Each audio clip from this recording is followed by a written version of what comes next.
welcome. You are listening to Panties and Sports. I'm Spit Face, and I'm here with the always classy and sometimes sassy host of this show, the First Lady of Sports Talk, the one and only Cheryl Smith, coming to you from the only warm spot in the country.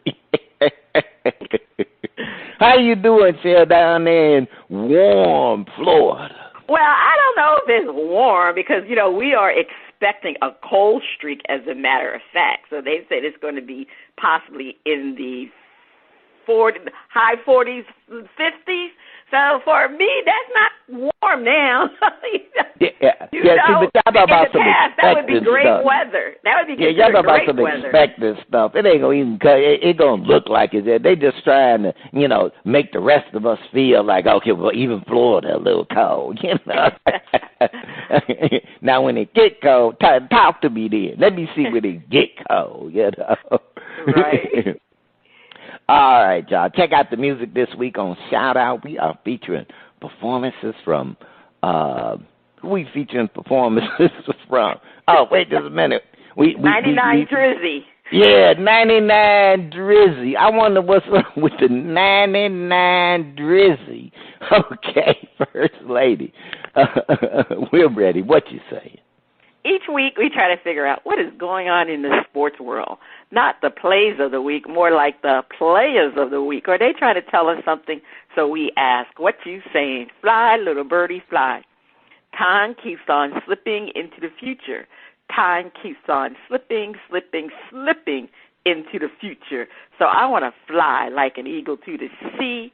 Fly like an eagle, let the spirit carry me. I want to fly right into the future. The little birdies known as the Tennessee Titans wish they could fly far, far away, especially since they couldn't run from a home field loss to the Cincinnati Bengals. Was this game more about the Titans' inept offense and no running game, or the Bengals' defense? Did Ryan Tannehill prove he is a game manager, not a gunslinger? Are Joe Burrow and the Bengals the most dangerous team in the AFC playoffs? Marvelous Marvin Hagler, rest in peace. Bernard Hopkins, Roy Jones Jr., and the Steve Miller Band are asking, what you saying? Well, I'm going to tell you something. That game proved several things, Spitface. I'm going to break each one of them down. Number one, the Titans' offense was inept from all angles. Passing, rushing, receiving, you name it, they were inept from all aspects. Tannehill couldn't get the ball to people. When he was getting the ball, he did okay, but just too many interceptions. Poor Derrick Henry. He just did not look like his normal self. The rushing was bad. It was just inept from all angles. Number two, I mentioned Derrick Henry. He wasn't his normal self. We shouldn't expect him to be after foot surgery, but we wanted him to be. We wanted him to be the Derrick Henry of old. You knew Henry was not 100% when he couldn't get 1 yard when they were on the.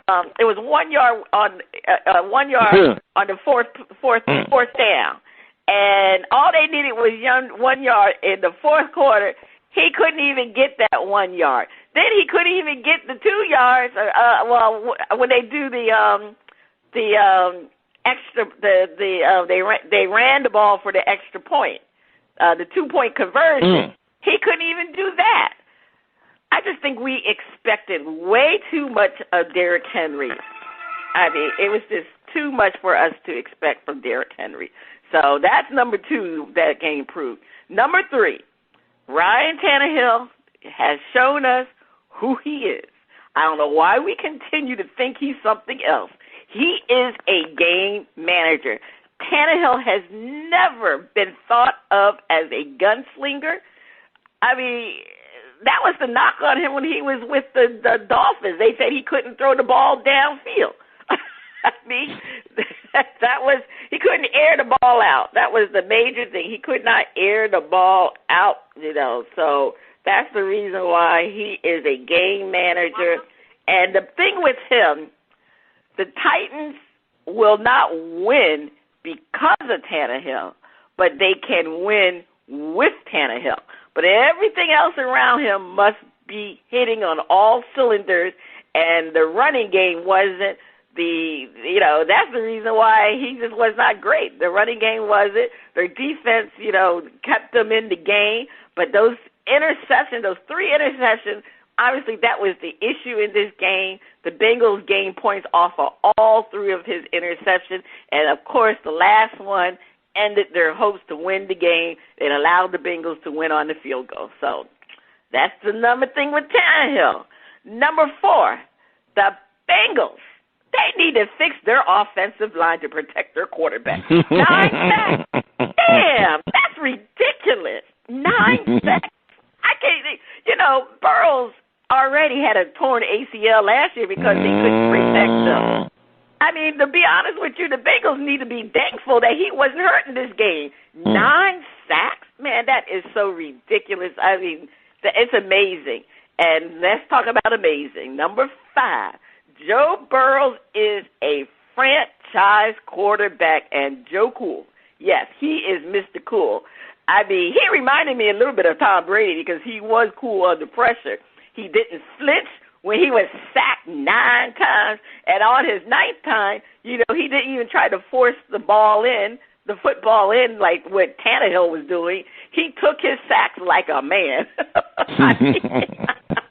I mean, when you think about it, to be sacked 9 times and only throw 1 interception, it's kind of remarkable. Matter of fact, the interception that he threw, to be honest with you, the receiver should have caught the ball. It was a tip, to be honest with you. Even though he didn't throw a touchdown, he made key throws in the 4th quarter to seal the win. So those are the things I took from that game. I'll be honest with you. Now, I don't think the Bengals, again, I don't think they're the most dangerous team because they have issues with their offensive line. They can't, they can get away with that in the AFC Championship game. But if they were to play one of the NFC teams in the Super Bowl, let's remember, most of the NFC teams, the Bucks and the Rams, they got a great defensive line. I mean, they got people who really can sack. So if the Titans sack, the Titans are good for their defense, but I don't think they were known for being a great defensive line. So if they sack Joe Burrow 9 times, what do you think the Bucks or the Rams would do? I mean, come on. Darnold will have a field day. John Paul Pierre will have a field day for the Bucks. I mean, it would be ridiculous, and to be honest with you, so I'm scared for Joe Burrow, to be honest with you, that man, he 9 times. I can't even get over that 9 times. And at this point, we're talking about that game between the Rams and the Bucks. Well, I'm going to put it this way. I don't think the Bucks have a chance. I know right now, I think the wise guys got them ahead. They were the favorites. But let's face it, the Bucks are not the same team that they were last year when they won the Super Bowl. They're a shell of themselves. The Rams are a great defense, as I said, as long as Matthew Stafford plays well, does not throw any interception, because he can air the ball out, but as long as he doesn't throw any interception, there shouldn't be a problem regarding weather, too, because they're playing in Tampa, so it should not be a problem. But the problem for the Bucks, Tom really doesn't have any great playmakers. He's got to rely on his old Gronk to help him out. And you know, Gronk is old. Oh, man, Gronk. The old man River. He's so wrong. I mean, he still can play, but, I mean, I'm sorry, that's not enough. I mean, to me, the Rams should win this game easily. All right, Spitface, what are you talking about? First Lady,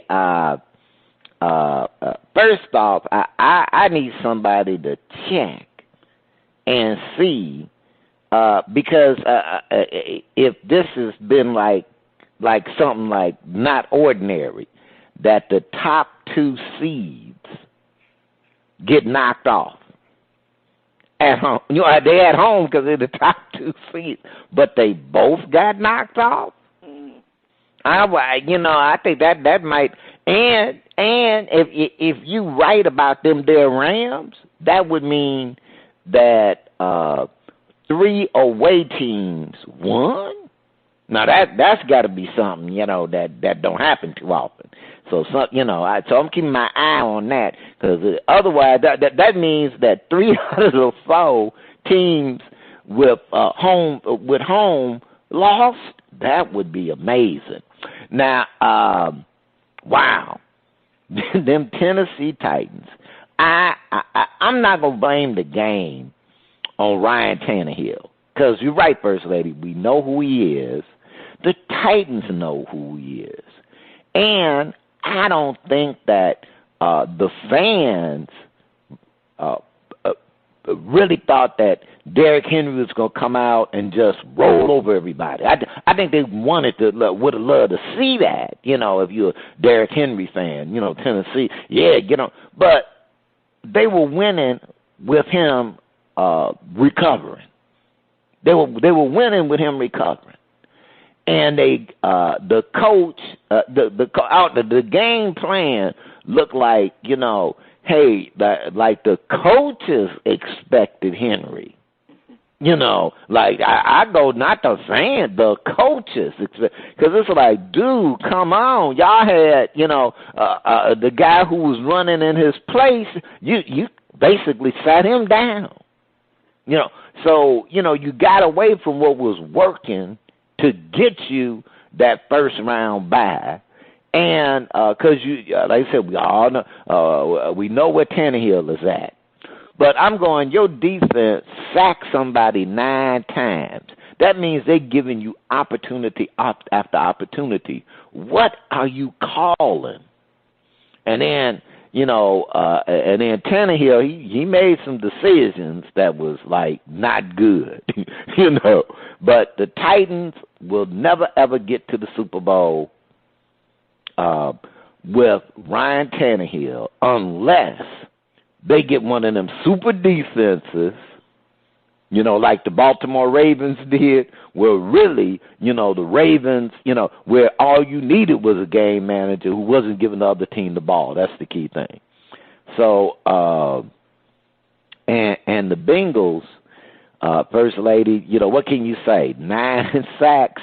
I mean, offensive line, man. But, I don't think, Joe Burrow, he does not remind me of that Tom Brady kind of cool, so to speak, or the Joe Montana, who actually was kind of cool. He doesn't remind me of either one of them. Who he do remind me of is Broadway Joe Namath. I think Joe Burrow gonna win him a Super Bowl. He remind me a little bit of Broadway Joe. He kind of got a little swag about him, And like you said, look, I just took 9 sacks. What did you do this morning? And my team won. He got some swag about him that like I say, ain't that Tom Brady kind of, but But I say it's more than that kind of reminds a little bit of Joe Montana, but really, Broadway. He got that. All right, First Lady. Now, again, I have to agree with you. They are not the most dangerous team in the AFC. Now, you can mess around and lose to them, because they can score points and as long as they got Joe Burrow, they got a shot. So you can mess around and lose to them. But they're not the most dangerous because of what you said. As soon as there are going to be some defenses, whoever they play between Buffalo and the Chiefs, got better defenses than the Titans have. And if they can get 9 sacks, the Titans, like you said, that they may not get 9. They might shore it up a little bit, but it's kind of late in the season to show up anything. You got who you got. You know, there's no one coming off the waiver wire. There's no. You got who got you there. And who got you there is giving up a whole bunch of sacks. You know, so it don't look too good for them. But hey, Bengals, Joe, you know, shoot, Joe to move y'all along in his second season. So, you know, you got a superstar. Watch out for him. Broadway. That's all I'm saying. All right, so you're going to compare him to Joe Namath. Joe Broadway Namath. Broadway Joe. Broadway Joe, yeah. Well, I guess he's a combination. He got a little style to him. That is so true. All right, Spitface, over to you. Don't call it a comeback. I've been here for years, rocking my peers and putting suckers in fear, making the tears rain down like a monsoon. Listen to the bass go boom. Explosion, overpowering over the competition. I'm towering. Wrecking shop when I drop these lyrics that'll make you call the cops. Don't you dare stare, you better move. Don't ever compare me to the rest that'll all get sliced and diced. Competition paying the price. I'm gonna knock you out, huh? Mama said knock you out, huh? We are talking about the 13-10 knockout punch the 49ers landed on the Packer. Jimmy G almost had 4 pick sixes, and he had a bunch of drop balls. Aaron Rodgers had 1 touchdown. And I got to check that one out, make sure I got that right. 1 touchdown? Was this simply an old-fashioned defensive struggle? Is Aaron done with Green Bay? Is Green Bay done with Aaron? Are we looking at a West Coast NFC championship? Can the Rams pull out the upset?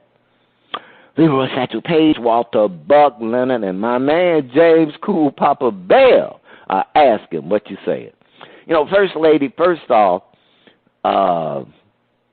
you know, them over-unders, you know, whoever went under, whatever, because I put it like this, 23 points, I'm sure that the over-under was higher than 23 points. So whoever got the under racked up on that game.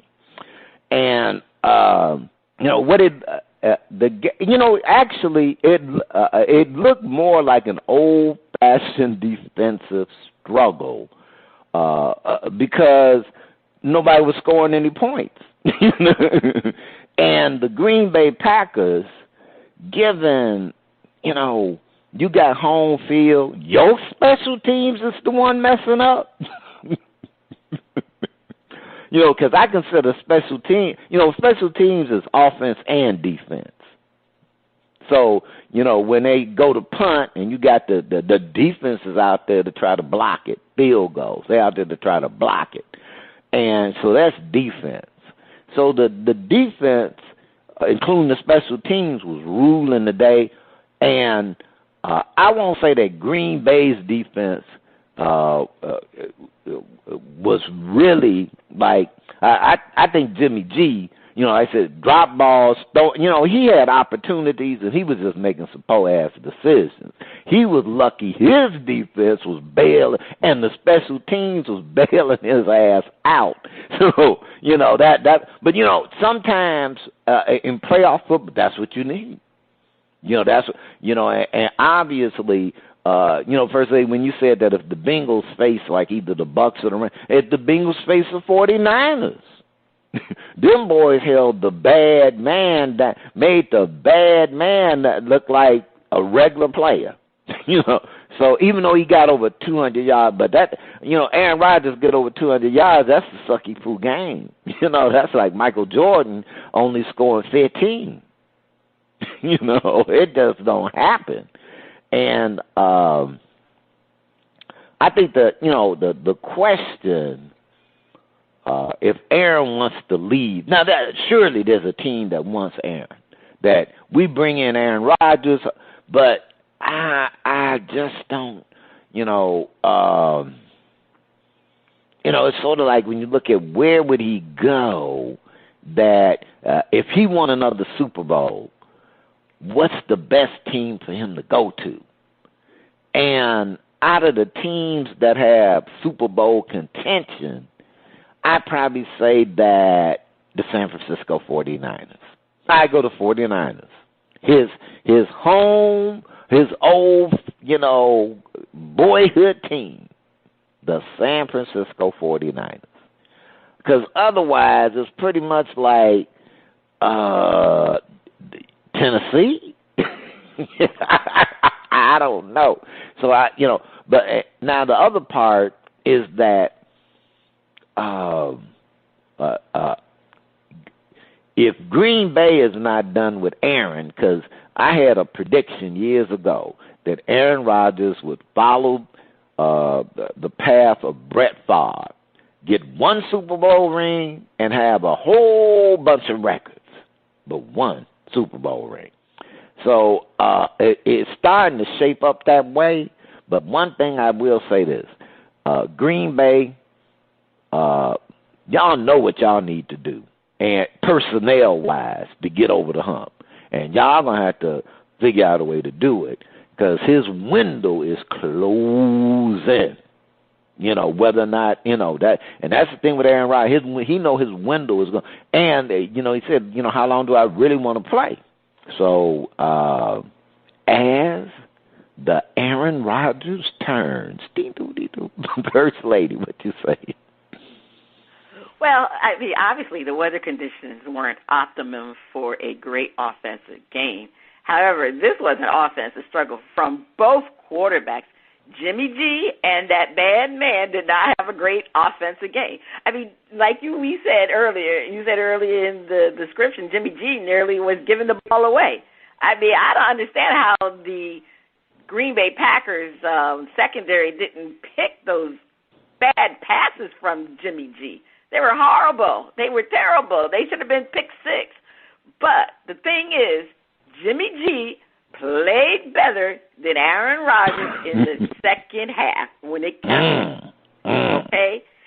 I mean, Aaron Rodgers and the Packers, they only had a total of 58 yards in the second half. Now, I was trying to confirm how many passing yards Rodgers had. I think he had 55 passing yards of that 58 total yards. I mean, and I looked at their time of possession. In the third quarter, it was 6 minutes and 39 seconds. In the fourth quarter, it was 6 minutes and 23 seconds. So obviously, they did not have a great offensive game. Rodgers, he passed for 225 yards. Now, when you look at analytics, if you look at Rodgers' stat line, he looked like he had a good game because he was very efficient. I think he had a quarterback rating of like 90 something, but that's what I said. That's where analytics do not show the eye test. The eye test tells you something different. The eye test tells you that Rodgers had a horrible game. They with the exception of the first play when they went down, I think for 67 yards or so many yards and so many plays to score that first touchdown. And Spitface, he did not throw a touchdown.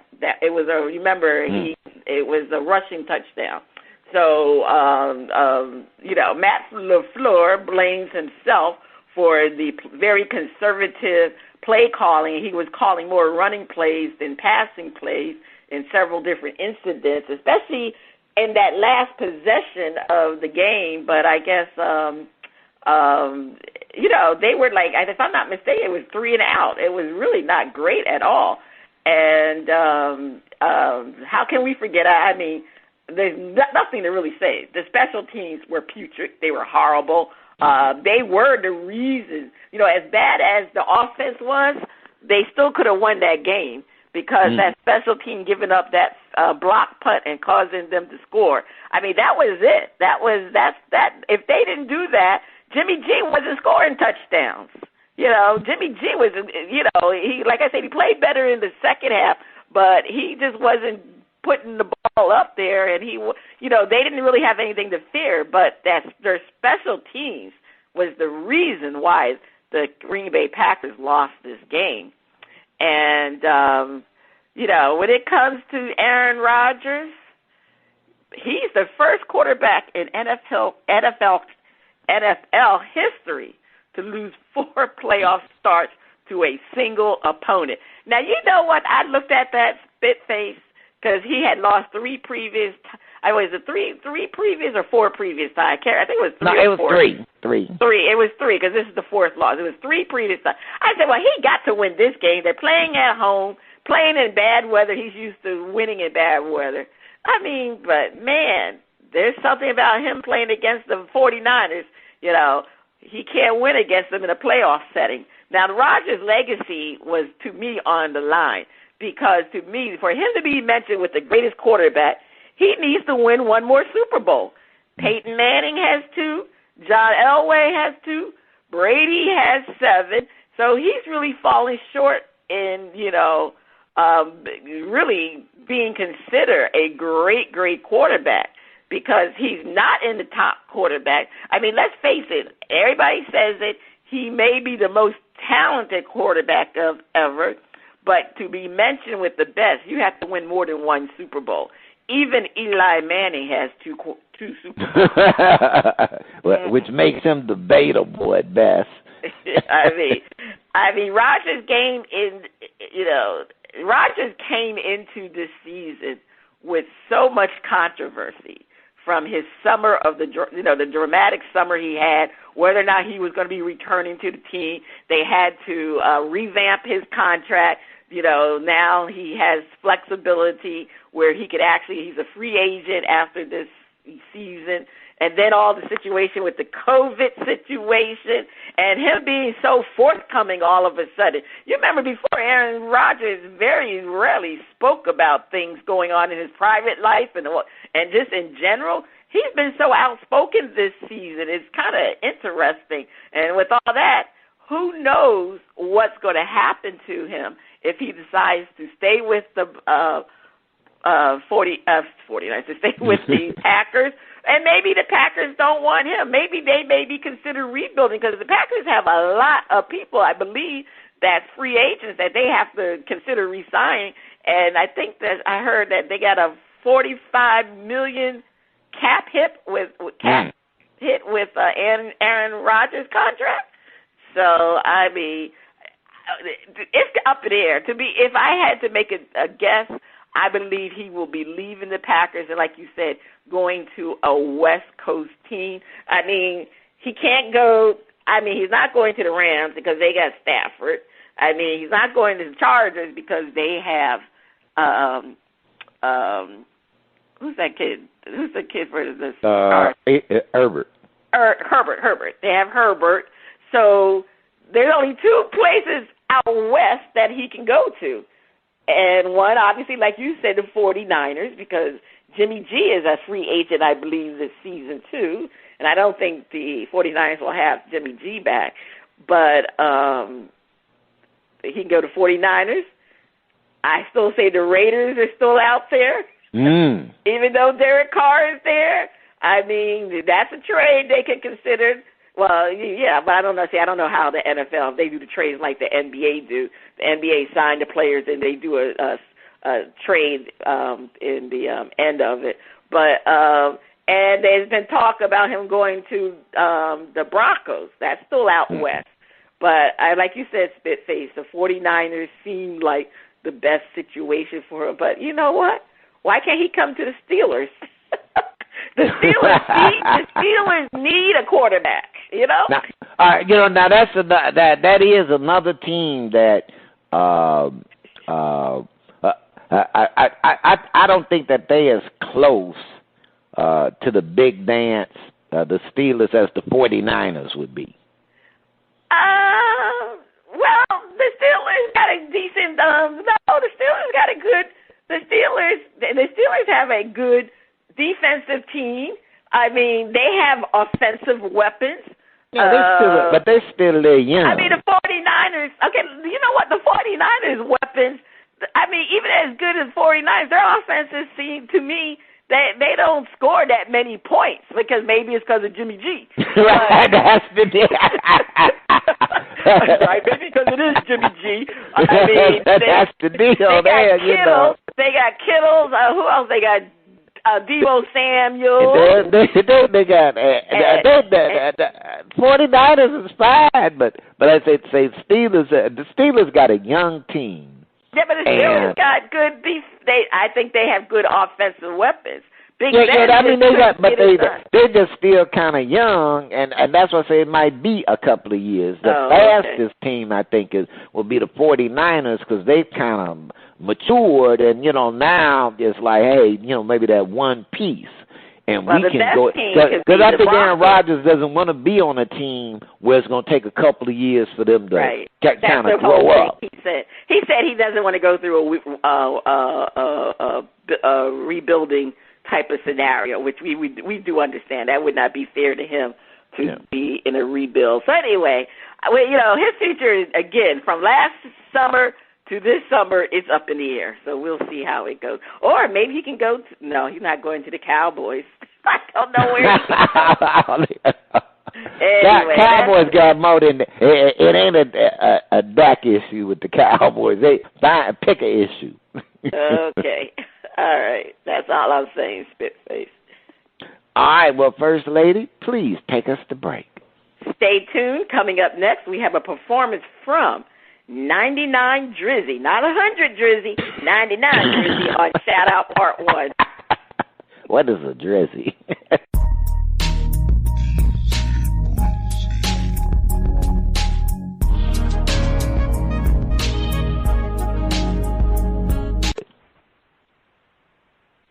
Welcome back.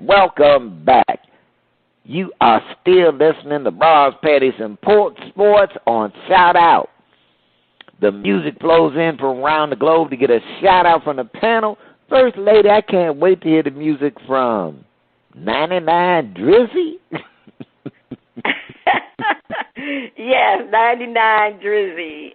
What's up, bro? 99. What's up, bro? What's up, brother Drizz? I don't know. He has 99 things to do, so that's what 99Drizzy and one of them is drizzling. Okay. Yeah, so I mean, he's trying to take.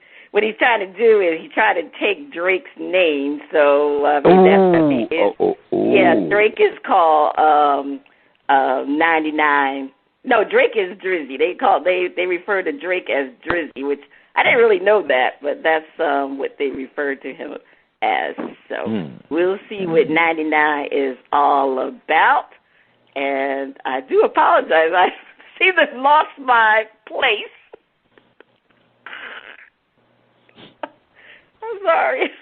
It's been working that way today. Oh, okay. Here we go. I apologize. I mean, it has just been, I don't know, the devil has been here. Okay. The devil has been here today. All right. On Shout Out, we feature new independent artists who are looking to find their shining star. If we like what we hear, we'll give the track a shout out. If we don't like it, we hit the mute. Today we are featuring 99Drizzy out of Lagos, Nigeria. Okay. They say 99Drizzy is the latest rising star on the rap trap scene from Nigeria, trying to change the perspective and serving great resounding music with a lot of swagger. Oh, I can't wait to hear this song. All right, let's hear Superman.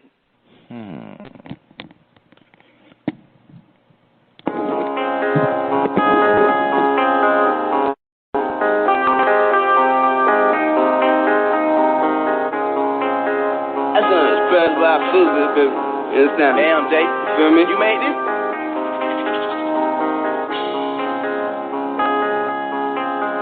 Whoa, whoa, whoa, whoa, whoa, whoa, whoa. Girl, I go ride for you. When you need me, gang, then I'll slide for you. And I will try for you. Fuck what they say, girl, you know that I ride for you. And I will stand for you. I got you for it, baby, you know that I'm down for you. Girl, I'm the man for you. Fuck what it is, I'ma be Superman for you. I'ma be Superman for you. Girl, your love bring me good luck. Hey, and the first time I saw you, I swear, girl, I knew you the one. Hey, so there's love from me, right, baby girl, I ain't doing this for fun. Yeah, nobody's perfect, fishing in case it go wrong. 7 a.m. in the morning, I'm calling your number, girl, I wanna know where you at. I got you forever, my baby, Lydia. Don't worry about Julia. Anybody we go try to put us on that, we go chop them like suya. Yeah, me, you can never be broke again. Oh yeah, come, let's get rich together. Run it up, yeah, we get the sex together. Baby girl, you deserve medal. Me and you, we can go on a trip to Mecca. If you like, we gon' stay forever. Love me, we can stack up the steps together. We're still gonna eat together. Baby, yo, I'ma give you what you wanna from me. Girl, I go ride for you. Ain't need me, gang, none that I'll slide for you. And I go try for you. But for this girl, you know that I ride for you. And I go stand for you. I got you for you, baby, you know that I'm down for you. Girl, I'm the man for you. But it is, I'ma be Superman for you. I'ma be Superman for you, baby. Baby, for you, baby. Baby, baby, baby. Baby, baby, baby, baby.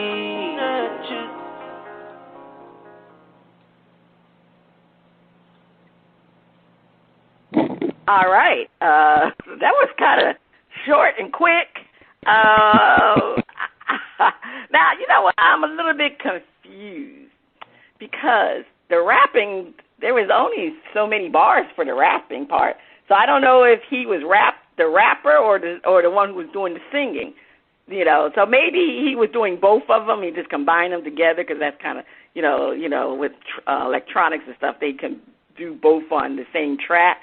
So as far as the track, I'm going to give it a shout-out, but I'm a little bit confused if he was doing both versions or just the rapping part. But I like the song, so in that aspect, I'm going to give it a shout-out. Spitface, you hitting the mute button or you shouting it out? I'm going to give it a shout-out, and I'm with you where it seemed like it was going to lead up to a little bit more, and it kind of ended. So, you know, it did kind of occur a little bit short, but I'm giving it a shout out. I thought he had a nice little flow. He got something there. He got a little something. Yeah, a little something, okay. Just a little something. All right. On part 2 of Shout Out, we'll have another performance from 99Drizzy. Is that the sound of my favorite underwater friend? Is it time for Flip It?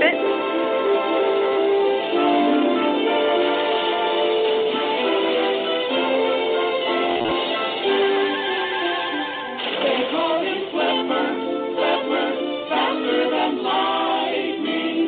No one you see is smarter than he.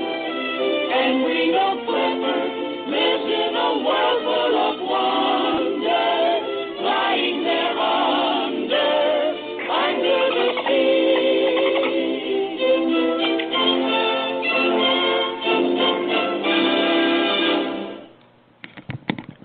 Yeah, I bet your Flipper ain't got to deal with no 30 degrees and 0 below. Flipper nice and warm in those coastal waters. All right.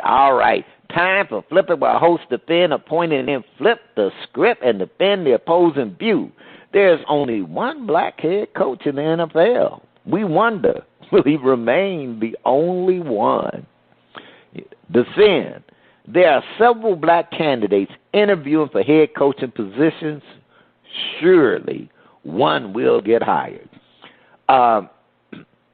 First Lady, I have not looked at the Vegas line, but on black candidates being hired with the interviews.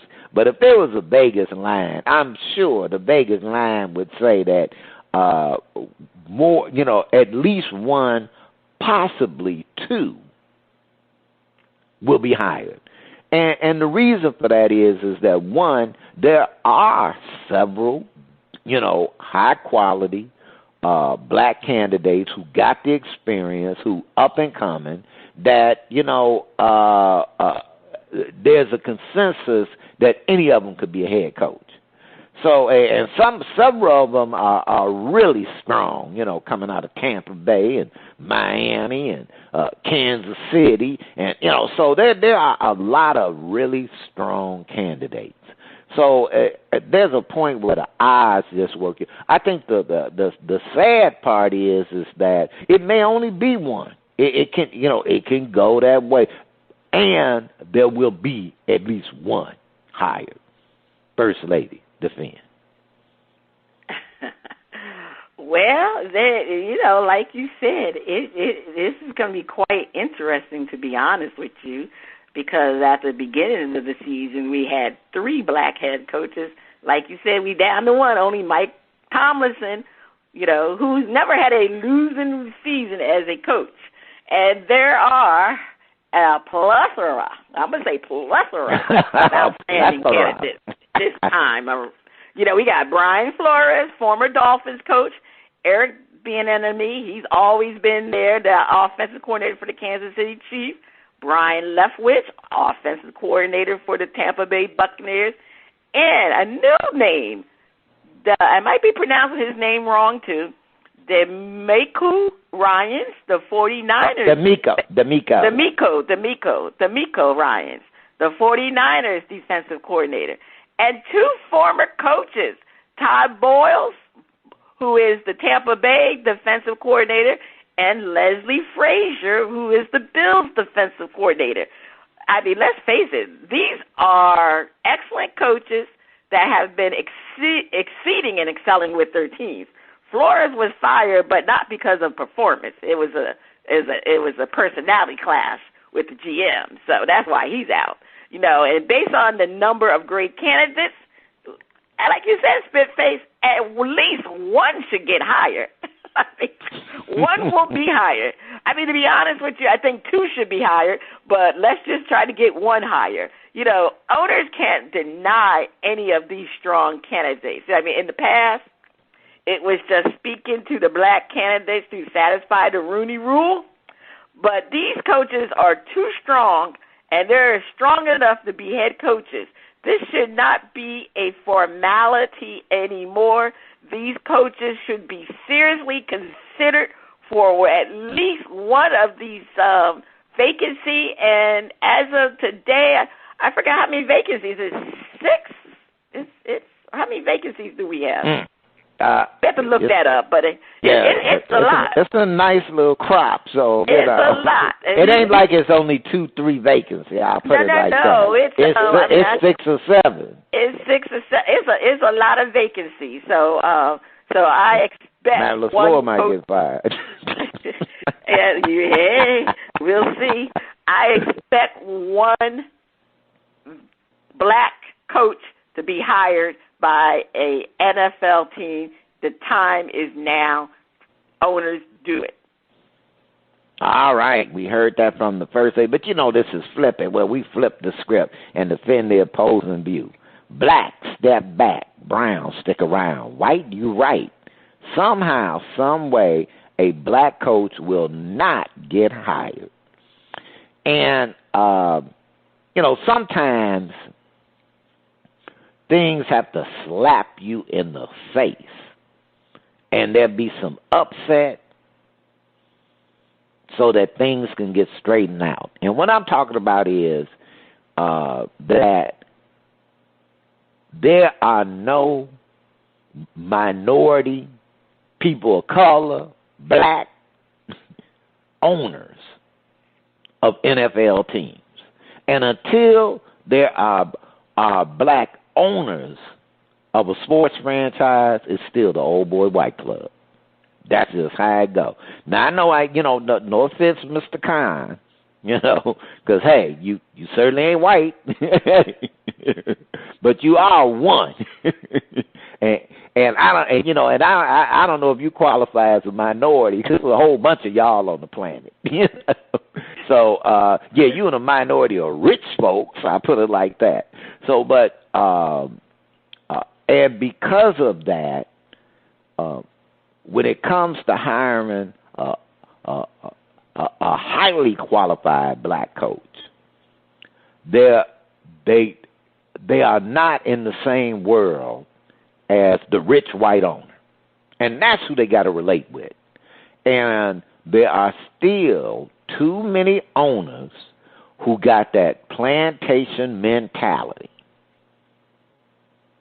Got that last year, the Houston Texans should have got the enemy.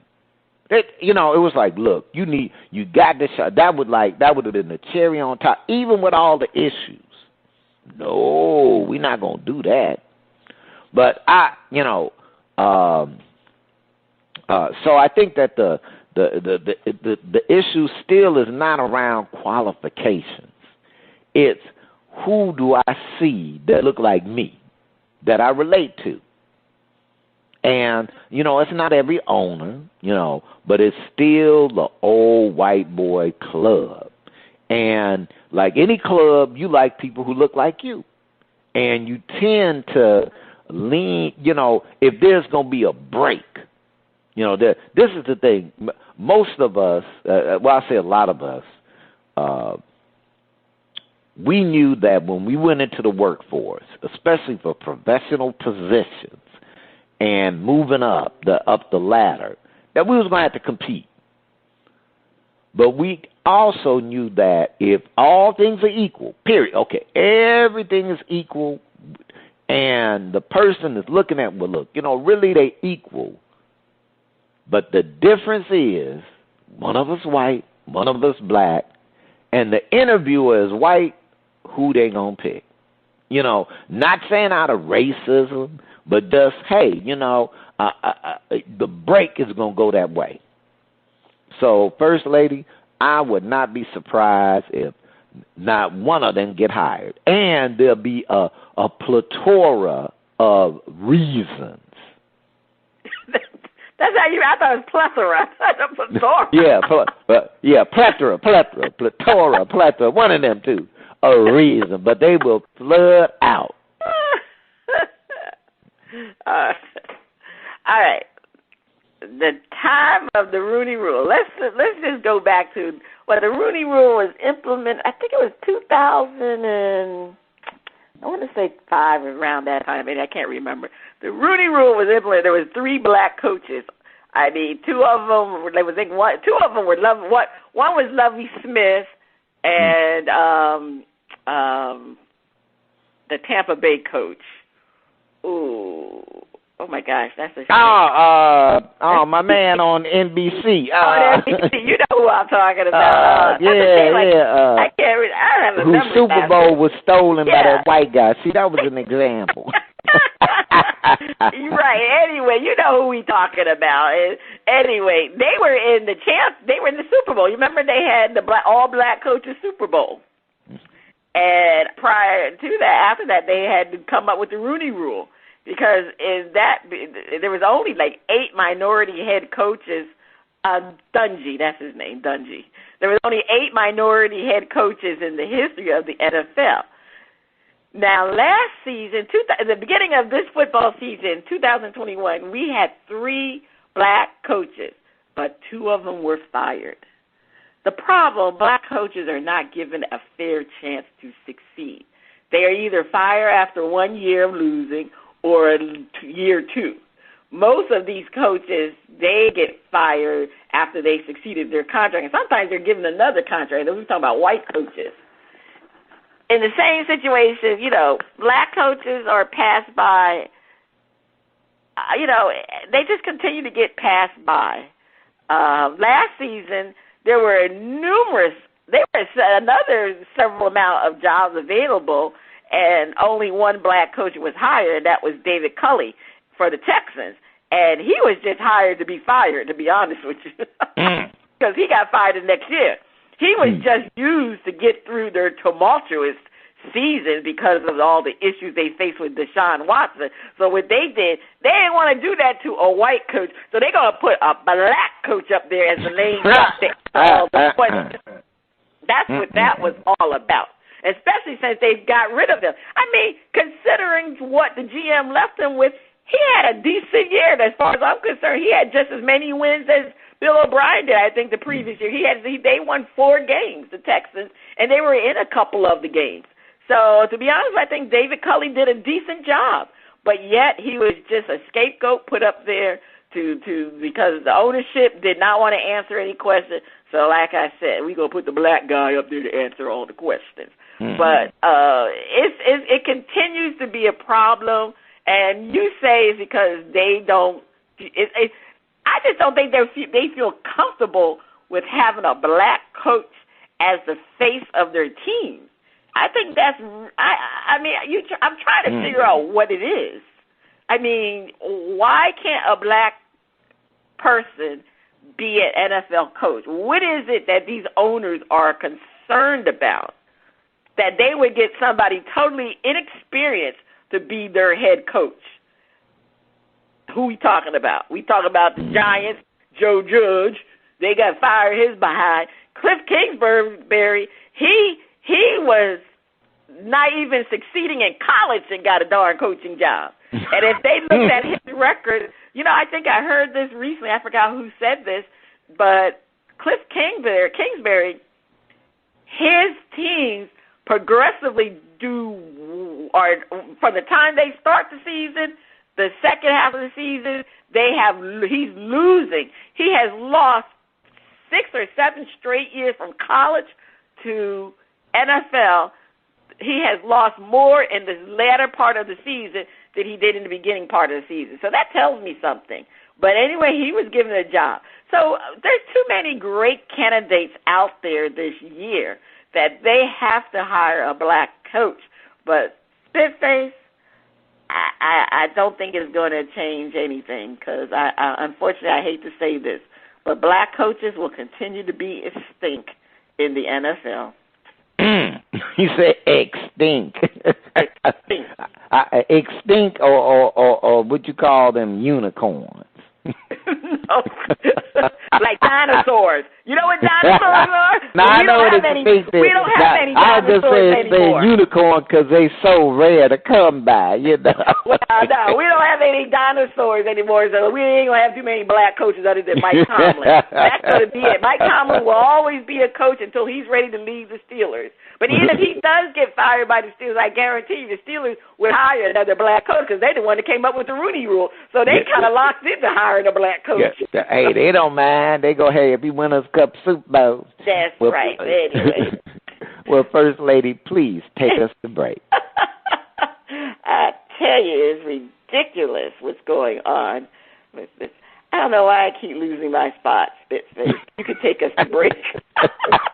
Okay, coming up next, we got the funnies and another performance from Drizzy 99 on Shout Out Part 2.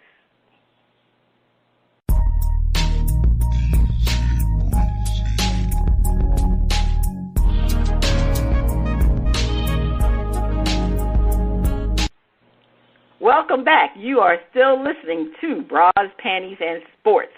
It's time for the funnies. Spitface, over to you. All right, First Lady. First Lady, I wonder about folks, but we have one of our favorite things, a dumb criminal. Cops, bank robber made deposit in ATM outside. He was a Wells Fargo robber and also a customer. Police in Delaware say a man who robbed a Wilmington bank on Saturday didn't keep the cash for long. After fleeing the Wells Fargo branch, he paused to make a deposit in the ATM outside. Police say McRoberts Williams, a 44-year-old California resident, handed a note to a teller saying a robbery was taking place. The 25-year-old woman gave him an undisclosed amount of cash. Williams fled on foot and made the deposit in a machine on the exterior of the building. Officers responded to the scene, found him behind a nearby shopping center, and took him into custody without incident. He was charged with second-degree robbery, a felony, with bond set at $6,000. Now, last year, a Florida man tried to cash in a winning lottery ticket at the store he stole it from. I started the wildest fight. It must be time for flipping. First Lady, over to you. The San Francisco 49ers, they beat that bad man. Will they be able to be the winner? Will they be able to beat the winner of the Bucs-Rams game? Panel defend. The 49ers can beat either the Bucs or the Rams to go to the Super Bowl. Spitface defend. I put it like this. I think I don't know that the 49er defense have been flying under the radar just because of the issues with Jimmy G, and his status and all of that. But, man, the way they got after that bad man and shut him down in the second half of the game, watch out. The Bucs, I could see the Bucs being able to outlast the Rams. And I say outlast because the Bucs ain't the Super Bowl Bucs they had last year. They got issues too, but I think they can outlast the Rams. But I think that when looking at what that 49er defense did against Aaron Rodgers and his weapons, and Tom Brady a little lacking, they can beat them. Now, the 49ers and the Rams are well. They know each other well. They play twice a year, and so it would be a tight game. But I could see them. It's like they got their mojo going just enough where they could beat either one of them. That's what I'm saying, First Lady. Okay, they got their mojo going, and it could be either one of them. Well, yeah, I mean, who's the hottest team in the league right now? That would be the 49ers. They, believe it or not, I think they have won 6 or 7 out of their last games in the regular season.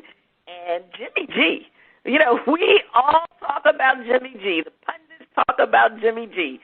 But Jimmy G seems to do well when he gets into the playoffs. The problem is getting him into the playoffs and getting, and surviving all those injuries. Now, supposedly he is still a little bit injured with his thumb, but he does just enough for Kyle Shanahan for them to be a great contender, and they should be able to beat the Bucs. Now, let's face it, the Bucs are really hampered with a whole bunch of injuries.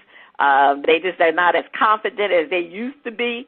I mean, the 49ers is a confident team now. They think they can beat anyone. They're playing well. That defense is stellar. Deebo Samuels, I mean, he's supposed to be a wide receiver, but Deebo's supposed to be a wide receiver, but heck, he's a running back, to be honest. They use him more as a running back than they do as a wide receiver. So he's a dual threat, to be honest with you. So Jimmy G has Kittles that he can get him to the ball, and Jimmy G could be a game manager. You don't have to expect Jimmy G to make those long throws, and that's what Kyle Shanahan, his offense basically is right for Jimmy G at this point in time. And hey, let's face it. Those 49ers right now, they're the hottest thing in the NFL. I mean, they come out with their boom box, and they're ready to go. All right, this is Flip It, Panel Defend. 49ers can't beat neither team. They can't beat the Rams. They can't beat the Bucs. 49ers are toast. Spitface defend. It's been a good season for the 49ers. They've been on a roll. They beat the bad man. But I'll just say the buck stops with the 49ers. The buck stops with the Bucs or the Rams.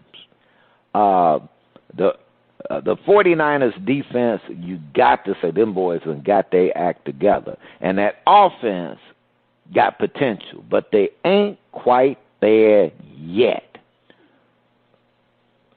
Where they defense will not be able to handle Tom Brady. Tom Brady will find the holes in their defense. And old man Gronk just keep on rolling. And they'll find a way to roll right over the 49. You know, this is, because see, this is, you know, you think about it, Jimmy G, Tom Brady. You know, Tom Brady is like, look, you know what?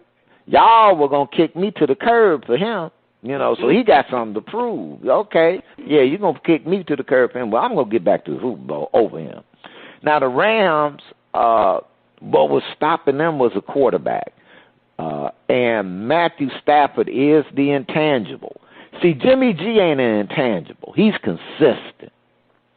But Matt Stafford is an intangible. This is his first, you know, they beat Tampa Bay. They would have done it on a combination of Matt hitting them receivers and managing that game. And they defense putting a whomping on Tom Brady. So the 49ers enjoy. It's been a great ride, but you're going down. The 49ers been a great ride, but they're going down. Well, yeah, let's face it. I think this is going to come to the end for the 49ers. I mean, like you said, it's been a great ride, but you can't win great games with Jimmy G as your quarterback. I mean, we found that out when he played in the Super Bowl against Mahomes. He couldn't make that oh, no, that wasn't Jimmy G. I'm sorry. Let me stop. That wasn't Jimmy G. Yeah, wasn't the 49ers in the Super Bowl? Yep. Against Mahomes? Or was that? I'm thinking of Josh Rosen. I think I'm thinking of Josh Rosen. They played the Rams. Okay, let me backtrack. Well, anyway, yeah, Jimmy G. I put Jimmy G in that Josh Rosen. Not Josh Rosen. Oh God, he played with Detroit now when the Rams traded him. But anyway, I can't think of his name right now because he's just out there. He's not that great. He's just out there. Yeah, I can't think of his name right now. It'll come to me later. But Jimmy G is on the lines of a Ryan Tannehill. You see what I'm saying? You can win with them, but you can't win because of them. When you think of the San Francisco 49ers, you think of every other thing. You think of the coaching can win you the game. You think of their defense can win you the game. You think of their receivers, Debo, making plays to win you a game. But you don't think of Jimmy G winning a game for you. So that's the issues with Jimmy G. Jimmy G can't lead the 49ers to a victory over the Bucs because he's not that good. He just does enough to get by. Just does enough to get by. And like you said, Spitface, I think Tom Brady would love to be against Jimmy G in that championship game because you're right. Belichick wanted to kick Tom to the curb for Jimmy G. And it makes me wonder why, because Jimmy G is not that quarterback.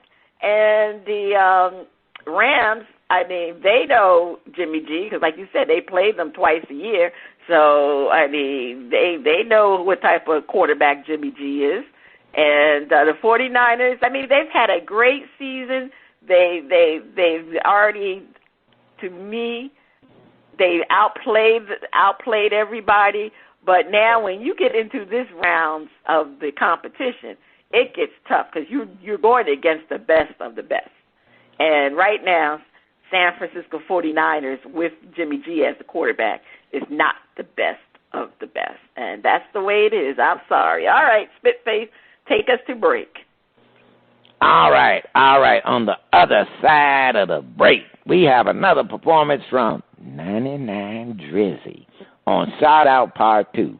Please, please, please keep your ears on those speakers.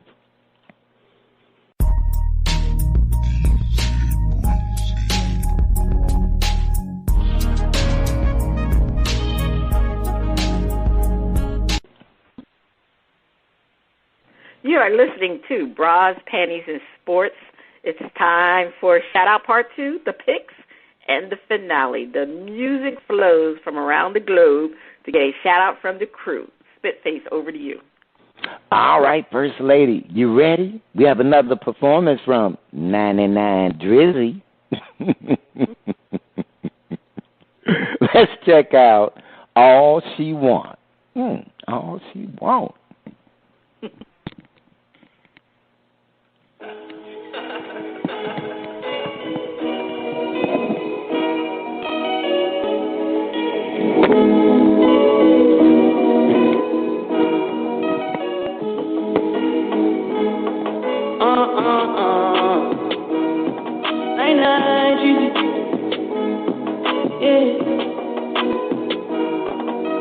Story drive me crazy, making niggas go insane.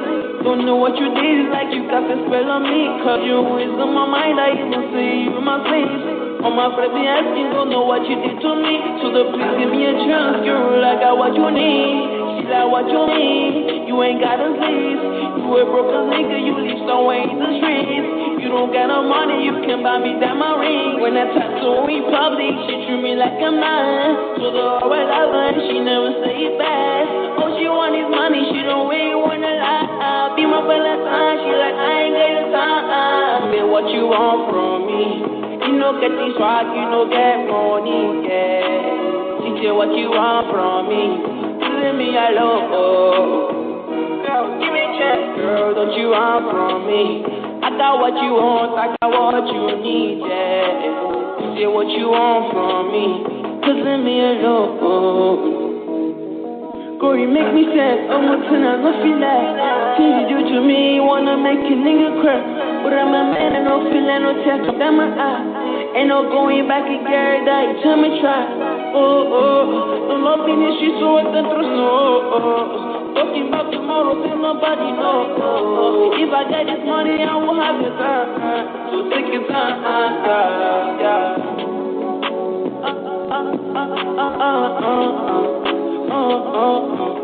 Yeah.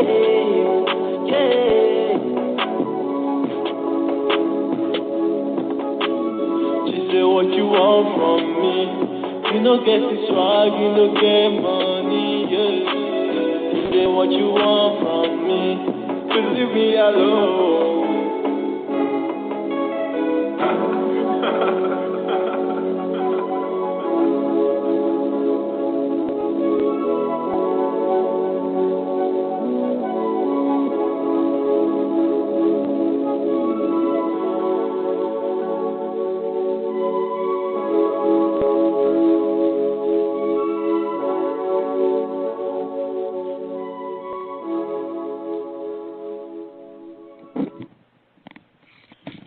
All right, First Lady, All She Want. You know, First Lady, I'm really on the fence with this one. One, it was a short track. You had a bunch of, flourishes at the end, whatever that was for 40 seconds. So, and then with the 10, so a 2-minute and 42-second track, and almost a minute of it is just music, just something put at the end and the beginning and the end. But it seemed like he got some skills, so I don't want to hit the mute, but I give him a yo.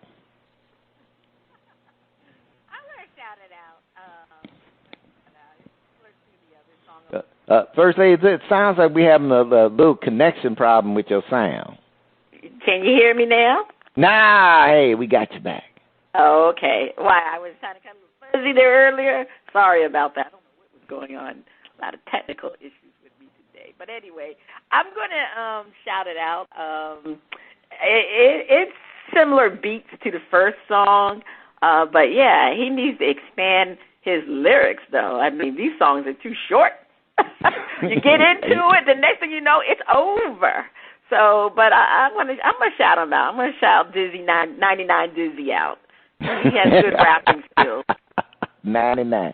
Now that's the end of shout out. 90. What's his name? 99Drizzy. 99.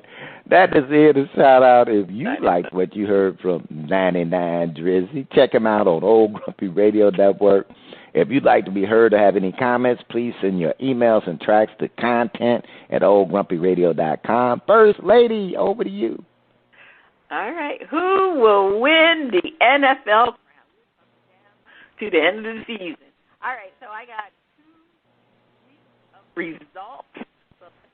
Okay, First Lady, it seemed like you're fading in and out. Oh, my goodness. Am I fading in and out? What's going on with my head? You're good now. I'm good now. All right. Let me try not to touch anything so we can get through this so I can figure out what's going on with my head. All right.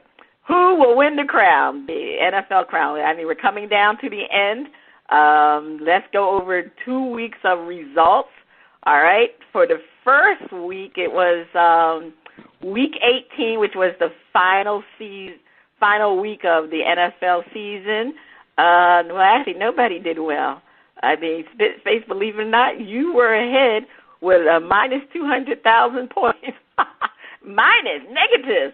Dizzy Mac had a negative 300,000. I had a negative 600,000 points. And that's the last week of the season. For last week, wild card weekend, Spitface, man, you've been on a little roll here. You had 1.5 million points. Dizzy Mac was negative 2 million points, and I had a negative 1 million points. So what are the current standings as they are today?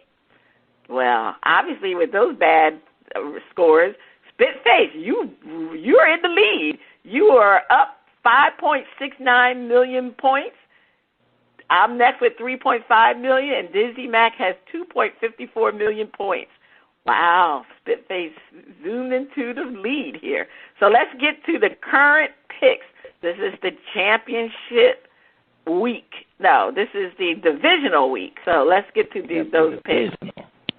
Yeah, divisional week. So, all right, now just to let the audience know, because some of the games are on, before we recorded, we've already sent out our picks, and we have picked those picks from the games that were played yesterday. So the Bengals versus the Titans.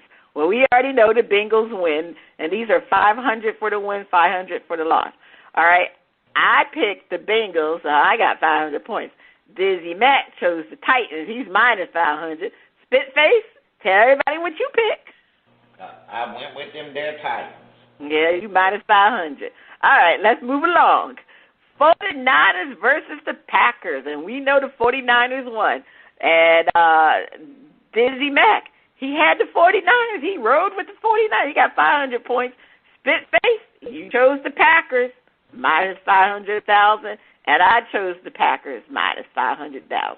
All right, let's get to our current picks. Let's see, for today's game, Rams versus the Buccaneers. All right, I have the Rams. Spitface, who do you have? I'm still staying with them there Rams. You staying with those Rams. All right, and let me tell you who Dizzy Mac chose. Dizzy Mac chose, I believe he went with, let me get to Dizzy Mac's picks. All right, Dizzy got the Bucks. So you and I got the Rams. Dizzy got the Bucks. And let's move on. The Bills versus the Chiefs. Dizzy Mac has the Bills. Spitface, I'm rolling with them Bills. You got the Bills. Well, I'm rolling with those Chiefs. You sticking with your boy Mahomes. Mahomes. Yeah.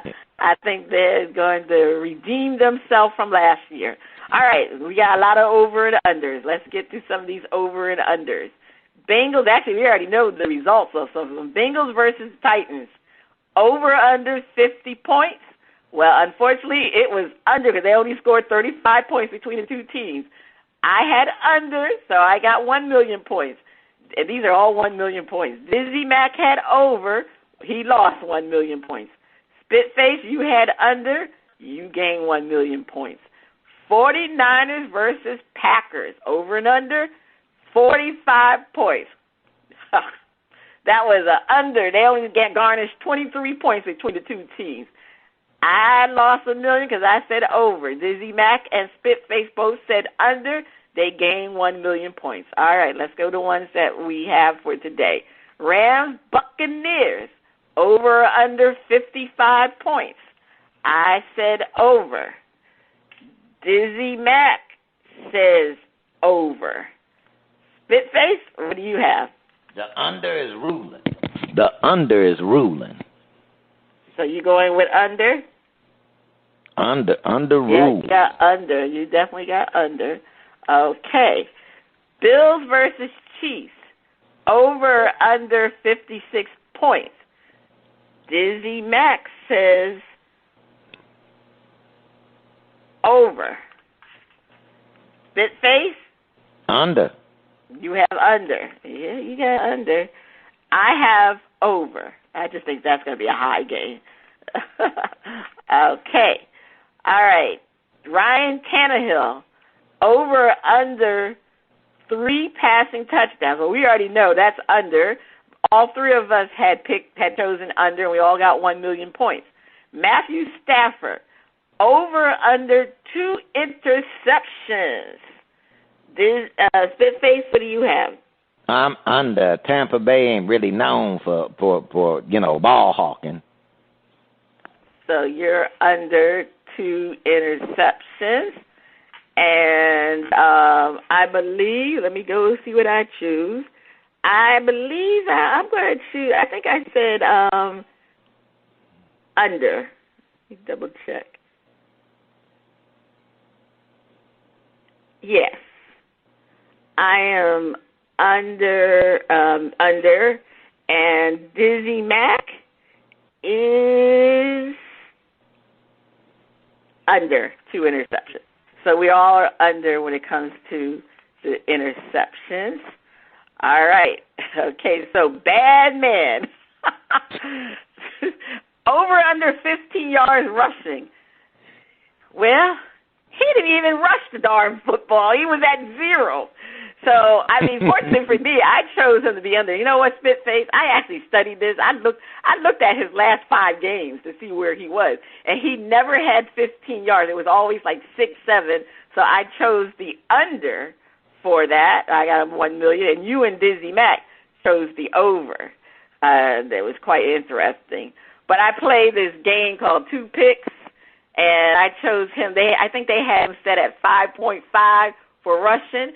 And up until last night, he had rushed over 5.5, but he did not rush for 5.5 last night. He was at 0, which was disappointing. All right. Tom Brady, over or under 3 passing touchdowns. Spitface, where are you? Under. You're under. Yes, you are under. I am under, and Dizzy Mac is over. Interesting. I'm under. Let me just double check. Because I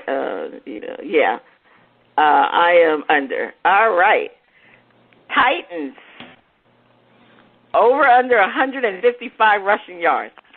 Unfortunately, they only did 140 yards rushing. So all of us got that one wrong. Because we all said over, right? You said over, right, Spitface? Yeah. Yeah, we all said over, so we all got that one wrong.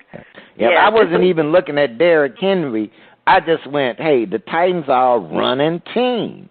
And, like I said, the coaching was suspect. Well, the game plan was suspect. I mean, they did do 140, it just wasn't 155, over 155. So that's what it was all. Unfortunately, that's what happened. Okay, the Rams defense over under 2 interceptions. So I said the Rams defense will be under from Tom Brady. All right, Dizzy Mac says that they will be under. And Spitface, you said? Under. They will be under, right. Rams defense under. Okay, let's move along. These over and under, there's a lot of them. Chiefs defense, over under 3 sacks. Face, you said what? I went with the under, but I'm tempted to switch. But I'm going with the under.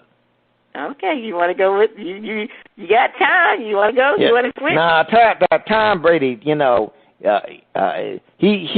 how to get rid of the ball, So he's pretty good at let me just get rid of it if it ain't there. So that's what's gonna save him a couple of sacks, but he gonna get hit. Okay, well, Dizzy Mac says over, and I believe I don't remember the Chiefs defense being strong with sacking the quarterback. So I'm going to say under. All right, Buccaneers defense, over under 2 sacks. I said the Buccaneers defense will be over 2 sacks. So they're going to get to Mahomes. They're going to, Mahomes, he still get sacked. Dizzy Mac says the Buccaneers defense will also be over 2 sacks. And Spitface, you said under. You sticking with it? I'm going with the under. The under rules. Under. Okay. All right, let's get to some of these options. So basically, the options are you have to choose one option, and they're over and under options. This is the first time we've done over and under options for our optional bets. And the maximum bet is 2.5 million points. The one option is Bengals versus Titans, over under 2 missed field goals in the game. Nobody chose that one. 49ers versus Packers, over under 2 fumbles. Dizzy Mac and Spitface chose that, right? And you both chose the over. Well, I chose the over. Yeah, you chose the over. You chose the over. Dizzy Mac chose the under. So now, we got to get the judges. We'll check with the producer, because I think the way we've been doing this is we've been gnawing it. It's a wash because there is only 2 fumbles. That's a wash. That's a wash, right? There was only 2 fumbles. So Dizzy Mac and Spitface, y'all survived. Well, actually, Dizzy Mac got it. He would have gotten it because it was under. But no, it wasn't. He went under. You went over. So I was still in the option, because the next option was Rams versus Buccaneers, over under 1 pass interference call. I know darn well, because both of those guys, quarterbacks, are passing quarterbacks. There's got to be more than 1 interference call. So I'm still in it. I bet. The refs ain't been calling them interferences. They like unless we see you plow through the receiver, we ain't. Y'all ain't gonna be looking at us like we called the game. Well, I bet 1 million points. So I hope I started. Well, is it too late? Can I increase my points? Yes, you may. Okay, well, I'm going to go for the max on this one, because I know there's going to be more than 1 interference pass call. So I'm betting that to 2.5 million. And the third and final one was Bills versus Chiefs, over under 1 pick 6. So basically, I'm the only one left with the options. So we'll see how I do with those options, and we'll see how we all do when it comes to our points, because it's close.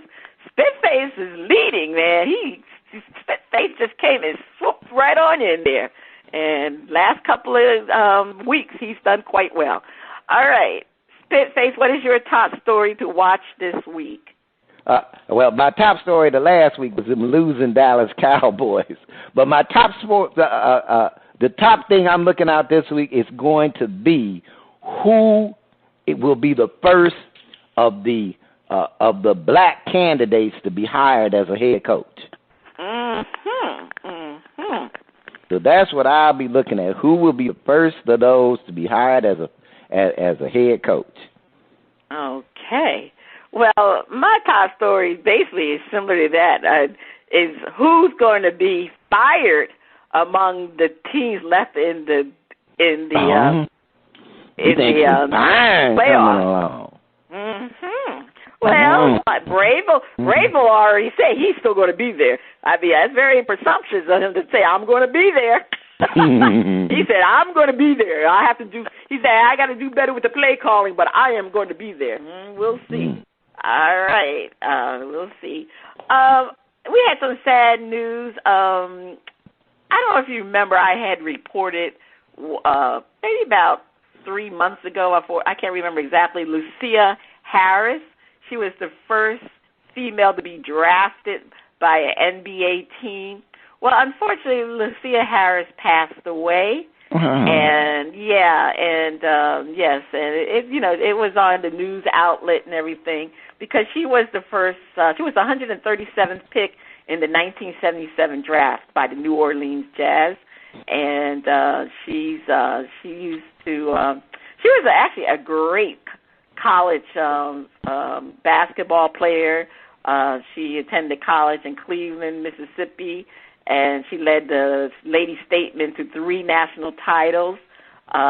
She finished her career at Delta State, one of the winningest college players in history, and it's widely considered to be the best female player in the country. Now, the interesting thing in that crazy 1977 draft, I didn't realize this, but I remember when my homie Carl Lewis was chosen in the draft. See, he was drafted. They said Bruce Jenner was drafted. They also said John Wayne. Bruce Jenner was drafted?